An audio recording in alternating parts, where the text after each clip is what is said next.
Hello મિત્રો, અમે આવ્યા છીએ ગામડે. હવે રીંગણા ઘટે છે, 2 બટેટા ને 2 રીંગણા શાક કરવાનું છે આપણે. તો જો તમારે ચોરી કરવા પડે ને રીંગણા તો સંભાળવાનું નહીં. તો હું હવે લઉં છું રીંગણા.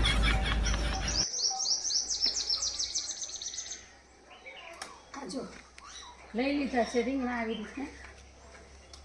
એટલે આપણે છે ને શાક કરીને ખાઈ લેવાનું. બીજું રીંગણું આની 2 રીંગણા મળ્યા.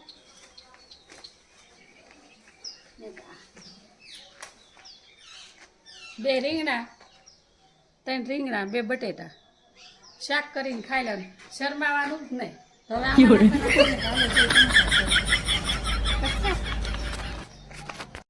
તો જો મિત્ર, આ છે ને ઓલી ખાટી નાની આવે ને ટમેટી છે, ટમેટા લઉં છું. રીંગણા તો લેવાય જાય, હવે આ ટમેટા લઈ લઈ. ટમેટા ચોરી કરી શાક થઈ ગયું. એક કપમાં આ છે ટમેટી. તો જો ચોરી કરવી પડે ને તો શરમાવાનું નહીં.